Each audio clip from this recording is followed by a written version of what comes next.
ನಮ್ಮನೆಯವರಿಗೂ ಅಷ್ಟೇ. ಅವ್ರು ಆಯಿಲ್ ಹಚ್ಕೊಂಡಿದ್ದಾರೆ, ನಾನು ಇಬ್ರು ಆಯಿಲ್ ಯೂಸ್ ಮಾಡ್ತಿದೀವಿ. ಅವರಿಗೆ ಬೆನ್ನಿಂಗ್ ತಲೆ ಇದೆಯಲ್ಲ, ಕುತ್ತಿಗೆ ಹತ್ರ ಒಂಥರ ಗಂಟು ಆದಂಗೆ ಆಗ್ಬಿಟ್ಟಿತ್ತು, ಗುಳ್ಳೆ. ಅದು ಆಯಿಲ್ ಹಚ್ಚಿ ಮಸಾಜ್ ಮಾಡಿದಾಗಿಂದ ಸ್ವಲ್ಪನ ಗಂಟೆ ಇಲ್ಲ ಅವರಿಗೆ, ನೋವೇನು ಇರ್ಲಿಲ್ಲ ಮುಂಚೆಯಿಂದನ. ಈಗಲೂ ಅಷ್ಟೇ ಗಂಟು ಕಾಣೋದು. ಅವ್ರು ಏನಾರ ಕಟಿಂಗ್ ಮಾಡ್ಸ್ಕೊ ಬಂದಿದ್ದೆ ಸಲೂನ್ಗೆ ಹೋಗ್ಬಿಟ್ಟು, ಅಲ್ಲಿ ಫುಲ್ ಗಂಟು ಹಂಗೆ ಕಾಣ್ಬಿಡೋದು. ಈಗ ಆಯಿಲ್ ಹಚ್ಚಾಗಿಂದ ಮಸಾಜ್ ಮಾಡಿದಾಗಿಂದ ಏನೇನು ಹಂಗೇನು ಗಂಟೆ ಏನು ಕಾಣ್ತಿಲ್ಲ. ಆಯಿಲಿಂದ ಹಂಗ ಆಗಿದೆ, ಫುಲ್ ಚೆನ್ನಾಗಿದೆ. ಅವ್ರು ನಮ್ಮನೆಯವರು ಹೇಳ್ತಿದ್ರು ಫುಲ್ ಚೆನ್ನಾಗಿದೆ. ನಾನು ಯಾವ ಆಯಿಲ್ ಯೂಸ್ ಮಾಡ್ತಾ ಇರ್ಲಿಲ್ಲ, ಮಾಮೂಲಿ ಕೊಬ್ಬರಿ ಎಣ್ಣೆ ಮನೇಲಿ ಯೂಸ್ ಮಾಡ್ತೀವಲ್ಲ ಅದನ್ನೇ ಯೂಸ್ ಮಾಡ್ತಾ ಇದ್ದಿತ್ತು, ಬೇರೆದೇನು ಏನು ಯೂಸ್ ಮಾಡ್ತಾ ಇರ್ಲಿಲ್ಲ.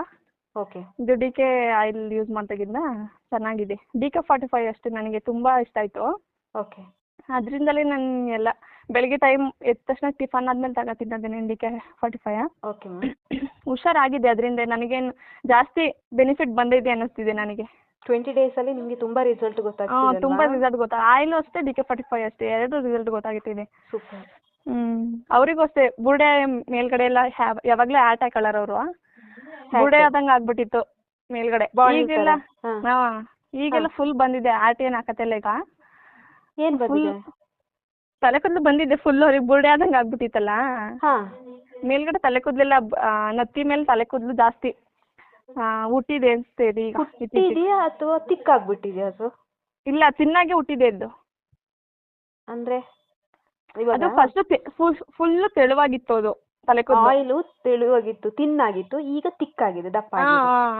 ಇನ್ನು ಸುತ್ತಲೂ ಬುರುಡೆ ಇಲ್ಲ, ಬುರುಡೆ ಮೇಲೆ ಮಾತ್ರ ತಲೆ ಕೂದಲು ಅವರಿಗೆ ಹುಟ್ಟಿರ್ಲಿಲ್ಲ ಜಾಸ್ತಿ, ಸ್ವಲ್ಪ ತಲೆ ಕೂದಲು ಮಾತ್ರ ಇತ್ತು ಮುಂಚೆ. ಈಗ ಆಯಿಲ್ ಹಚ್ಕೊಂಡಂಗಿಂದ ತಲೆ ಕೂದಲು ಫುಲ್ ಬುರುಡೆಲೆಲ್ಲ ಕರೆಕ್ಟಾಗಿ ಹುಟ್ಟಿದೆ ಈಗ ನಿದ್ದೆ. ಅವತ್ತನ್ನು ಹೇಳಿದ್ರಲ್ಲ ಚೆನ್ನಾಗಿ ನಿದ್ದೆ ಮಾಡ್ತಾ. ಹೌದೌದು, ಚೆನ್ನಾಗಿ ನಿದ್ದೆ ಬರುತ್ತೆ. ಅವ್ರು ಫಸ್ಟ್ ಡೇ ಬಂತಲ್ಲ ಆಯಿಲ್ ಪಾರ್ಸಲ್ ಬಂತಲ್ಲ, ಅವತ್ತೇ ಹಚ್ಚಿಸ್ಕೊಂಡ್ರು ನನ್ನ ಕೈಲಿ. ಅವತ್ತಂತೂ ಫುಲ್ ಅವ್ರು ಬಾಡಿಗೆ ಹೊಡೆಯಕ್ಕೆ ಹೋಗಿಲ್ಲ, ಫುಲ್ ನಿದ್ದೆ ಅವರಿಗೆ. ಒಳ್ಳೇದಾಗ್ಲಿ. ನೀವು ಹಚ್ತಿದ್ದೀರಾ ಆಯಿಲ್? ಬೆನಿಫಿಟ್ ಅನಿಸ್ತಿದ್ಯಾ? ಅದೇ ನನಗೆ ಫುಲ್ ಒಂಥರ ಕೆಂಚು ಕೂದಲು ಒಂಥರ ಇದ್ರ ತರ ಆಗಿತ್ತು, ಮೆಹಂದಿ ಹಚ್ಕೊಂಡಾಗ ಆಗಿರುತ್ತಲ್ಲ ತಲೆ ಕೂದಲು, ಒರಟು ಫುಲ್ ಒಂಥರ ಕೆಳಗಡೆ ಇದು ಸಿಗ್ರು ಫುಲ್. ಈಗ ಆಯಿಲ್ ಹಚ್ಕೊಂಡ್ಮೇಲೆ ಒಂಥರ ಸ್ಮೂತ್ ಆಗೈತಿ, ಚೆನ್ನಾಗೈತೆ. ನನ್ನ ತಲೆ ಕೂದಲು ಇಷ್ಟ ಆಯ್ತು ನನಗೆ ಆಯಿಲ್. ನನಗೂ ಅದು ಬೆನಿಫಿಟ್ ಆಗಿದೆ ನಿಜವಾಗ್ಲೂ. ನಂದು ಸ್ವಲ್ಪ ಒರಟಾಗಿತ್ತು, ಫುಲ್ ಒರಟು ಸಿಕ್ಬಿಡ್ಸಕ್ಕೆ ಆಯ್ತಿರ್ಲಿಲ್ಲ ನನಗೆ, ಹಂಗಾಗಿತ್ತು. ಇವಾಗ ಪರವಾಗಿಲ್ಲ ನನಗೆ. ಏನ್ ವಾರಕ್ಕೊಂದು ಎಷ್ಟು ಸಲ ಹಚ್ತೀರಾ? ವಾರಕ್ಕೊಂದು 2 ಸಲ ಹಚ್ತೀನಿ. ಇವಾಗ ಕೋಲ್ಡ್ ಆಗಿತ್ತಲ್ಲ ನನಗೆ, ಅದಕ್ಕೆ ಹೋದ್ವಾರ ಹಚ್ಚಿರ್ಲಿಲ್ಲ ನಾನು ಫುಲ್ಲು.